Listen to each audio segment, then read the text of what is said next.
পুৱাই মৰিয়নি নকছাৰীত অঘটন বিদ্যুতৰ খুঁটাত লাগি প্ৰাণ গ'ল দুজনী গাই গৰু কথমটি পাৰেখা পিতা পুত্ৰৰ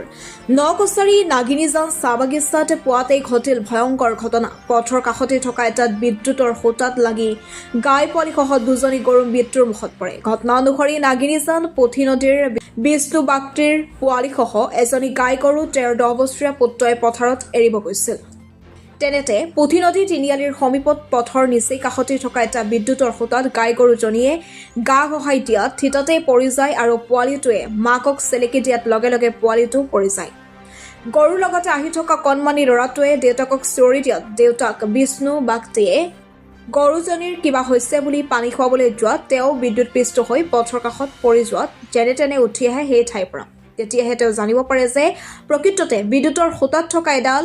আৰ্থিং তাৰত বিদ্যুৎ প্ৰবাহ হৈ আছে কথমটি পাৰ ৰক্ষা পৰিল পিতা পুত্ৰৰ বিদ্যুৎ বিভাগৰ চূড়ান্ত গাফিলতিৰ বাবে গৰু দুজনী মৃত্যুৰ লগতেই আজি প্ৰাণ গ'লহেঁতেন পিতা পুত্ৰৰ বিদ্যুৎ বিভাগে অনভিজ্ঞ কিছু লোকৰ দ্বাৰা বিদ্যুতৰ কাম কৰাৰ অভিযোগ স্থানীয় লোকৰ গৰুৰ গৰাকীৰ লগতে স্থানীয় ৰাইজ আৰু দল সংগঠনে এতিয়া দাবী কৰিছে গৰু দুজনীৰ ক্ষতিপূৰণ দিয়াৰ উপৰিও বিদ্যুতৰ এনে কাম কৰা ব্যক্তিক উচিত শাস্তি দিয়াৰ 7:30 বজাত ল'ৰাটো গৰুকেইটা গাখীৰ চাখীৰ খীৰাই আৰু খেদিবলৈ আহিছিলে প্ৰথম মাকটোক লাগিলে চেউৰীজনী তাক হেৰি কৰিব যাওঁতে চেউৰীজনী লাগি মৰি থাকিলে তাৰপিছত কাৰেণ্ট লাগি আছে বুলি মই গম নাপাওঁ পানী খুৱাইছো তেতিয়া মোৰ গাত কাৰেণ্টটো লাগিছে ল'ৰাটো যে আজি ভাল বাচিলে মানে ল'ৰাটো চাই পেলানি ঘৰ পলাই দিলে ল'ৰাটো আছিলে ল'ৰাটো মোক মাতি আনিছে ঘৰৰ পৰা 7:30 বজাত তোমাৰ নাম কি বিষ্ণু বাগটি তোমাৰ কো আছে দুইজনী আৰু লগত চেউৰী পোৱালি এটাও আছে 2 মাহৰ গাইজনী গাই গৰু নাই এইটো মতা হয় এইটো মাইকী গাখীৰ দি আছে কি ক'বা এতিয়া তুমি গৰুকেইটা মৰি গ'লতো তোমাৰ খেতি কৰি লাগিব আমাক আৰু এনেকা ইলেক্ট্ৰিক ডিপাৰ্টমেণ্টৰ কাম আজি মোৰ ল'ৰাটো বাচিলে আৰু কোনোবা কিজনী সেইডোখৰত গৈ আৰু কিবা হ'লহেঁতেন সেইকেইটাই মই কওঁ যে এইকেইটা চেক কৰিব লাগে ভালকে কাম কৰিব লাগে ইলেক্ট্ৰিক ডিপাৰ্টমেণ্টে আচলতে সৰু ল'ৰাত ৰাতিপুৱা গৰু যে মেলে আচলতে গৰু মাৰিবলৈ যেতিয়া গৈছে তেওঁলোকে গৰু খুলি দিয়াৰ পিছত গৰুজনী গৈ ডাইৰেক্ট সেই খুঁটাটোৱে লাগিছে আৰু আপোনালোকে চাব পাৰিব একেবাৰে ৰাস্তা কিনাৰত খুঁটাটো মানে বিদ্যুৎ বিভাগৰ সম্পূৰ্ণ গাফিলতিৰ কাৰণে যিটো হৈছে ইহঁতৰ পৰা ক'ব পৰা যাব আৰু ইয়াৰ চৰম ব্যৰ্থতা তেওঁলোকে মানে আচলতে তেওঁলোকে কোনো কাৰণতে আমি দেখো যে এদিন যদি কাৰেণ্টটো নাথাকে তেওঁলোকে লাইনটো কাটি দিয়ে পটকে মানুহজনে মানে পইচা দিব পাৰিছে নোৱাৰিছে পিছৰ কথা তেওঁলোকে মানে এদিন যদি তেওঁলোকৰ বিল দিব নোৱাৰে তেওঁলোকে কাৰেণ্টটো কাটি দিয়ে কিন্তু আজি আমি দেখিবলৈ পালো ইয়াৰ ওপৰত কি ব্যৱস্থা হ'ব এতিয়া আজি ভাগ্য ভাল মানে ল'ৰাটোৱে গৰুটোক চুই নিদিলে গৰুটোৱে যেতিয়া চটপটাই আছে গৰুটো ল'ৰাটোৱে চুবলৈ যাওঁতে ল'ৰাটো অকণমান একদম সৰু ল'ৰা আপোনালোকে দেখিবলৈ পাব একদম মই দেখুৱাব বিচাৰিছো ল'ৰাটো কৈছা এইটো দেখিছে ল'ৰাটো এইটো একেবাৰে সৰু ল'ৰা এই ল'ৰাটো আজি প্ৰাণ গ'লহেঁতেন আৰু আপোনালোকে চাওক দুখীয়া মানুহখিনি কি কৰিব এতিয়া তেওঁলোকৰ দুজনী গৰু তাৰ ভৰসাত যি গাখীৰ খাই আছিলে সেই গাইজনী নিধন হৈছে মানে তো আমি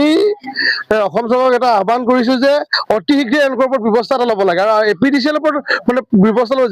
যিবিলাকে আচলতে তেওঁলোকে যে কাম কৰি আছে তেওঁলোকে এই মানে ঠিকাদাৰ হিচাপত কাম কৰে এই ঠিকাদাৰবিলাকৰ আচলতে হেমাহিৰ কাৰণে আজি এইবিলাক হৈছে আচলতে মই ক'ব বিচাৰি আছো মানে যে আমি সদৌ অসম আদিবাসী ছাত্ৰ সন্থাই তীব্ৰ ভাষাৰে গৰিহণা দিছো APDCL সম্পূৰ্ণভাৱে আমি গৰিহণা দিছো কাৰণ কেলে আজি নহয় আৰু ইয়াৰ আগতো 2-3টা গৰু মৰিছে আৰু কোনোদিনো ইয়াৰ পৰা কোনো কম্পেনচেশ্যন বুলি কোনো নাপায় আজি তেওঁলোকৰ লগত আমি ঊৰ্ধ্বতম কৰ্তৃপক্ষৰ লগত আমি যোগাযোগ কৰিছো মই যোগাযোগ কৰোঁতে তেওঁলোকে কৈছে যে মানে ফটো সৈতে তেওঁলোকে দিব লাগে কিন্তু দুখীয়া মানুহৰ ঘৰে কেনেকে কি কৰিব পাৰে তেওঁলোকে কেনেদৰে কৰিব এই কথাখিনি ক্ষতিপূৰণ আমিতো ক্ষতিপূৰণৰ কাৰণে দাবী জনাইছো আৰু ইয়াৰ কমেও টকা 1 লাখ দিব লাগিব কাৰণ কেলে এই গাই গৰু এজনী আছিলে লগতে এটা পোৱালি এটা আছে আৰু লগতে আৰু এজনী চেউৰী মৰিছে 3টা গৰু মৰিছে মানে এটা পোৱালিটো বাচি 2 মাহৰ পোৱালি এটা বাচি থকাৰ কোনো হেৰি নাই মাকৰ গাখীৰ খাই জীয়াই আছিলে তাৰ তো আমি মানে সেই সদৌ অসম আদিবাসী ছাত্ৰ সন্থাই দাবী জনাইছো যে APDCLক অতি শীঘ্ৰে ইয়াৰ এটা ব্যৱস্থা কৰিব লাগে আৰু ইয়াৰ ক্ষতিপূৰ্ণ দাবী জনাইছো আমি এই দুৰ্ঘটনাটোৰ কাৰণে আমি দুৰ্ভাগ্যজনকভাৱে হ'ল কথাটো প্ৰথম কথা এইটো লাইন RDSS বুলি এটা যিটো APDCLৰ এটা আপোনাৰ স্কিম আছিলে সেই স্কিমত ঠিকাদাৰে কাম কৰিছিলে যিহেতু LT খুঁটাটোত আপোনাৰ এডাল আৰ্ট কৰা আছে সেই আৰ্টডালত ছাৰ্ভিচ ৱায়াৰ জইনৰ পৰা কাৰেণ্টটো লিকেজ হ'ল মানে আৰু লিকেজ হৈ পিনি আপোনাৰ তললৈকে LT দিনে আৰ্থিং কৰে কিন্তু প্ৰপাৰ আৰ্থটো নাই হোৱা মানে এই প্ৰপাৰ আৰ্থ নোহোৱাৰ কাৰণে এই বস্তুটো হ'ল মানে আৰ্থিঙত কেনেকৈ কাৰেণ্ট হ'ল এই আৰ্থিঙত আপোনাৰ যিটো ছাৰ্ভিচ হোৱা মানুহৰ ঘৰলৈ গৈছে সেই ৱাৰ জইনটো টাচ হৈ আছিলে, টাচ হোৱাৰ কাৰণে সি তললৈকে লাইনটো গুচি আহিলে আৰু সেইটো কাৰণে আপোনাৰ গৰু আহি তাত মানে শ্বৰ্ট চাৰ্কিট হ'ল। আৰ্থিংটো প্ৰপাৰ নহ'ল মানে। এইটো ঠিকাদাৰ কণ্ট্ৰেকচুৱেল কাম। আগতে LT কণ্ট্ৰাক্টৰ আছিলে, এতিয়া কেবুল হ'ল। সেই কেবুল কৰোঁতে গাফিলতিটো থাকি গ'ল তাতে। এতিয়া আমি আৰ্থিংটো কাটি দিয়া হ'ল। লাগিছিলে হয় হয়। মৰিয়নিৰ পৰা সূৰ্য দাসৰ ৰিপৰ্ট, এন এক্সপ্ৰেছ।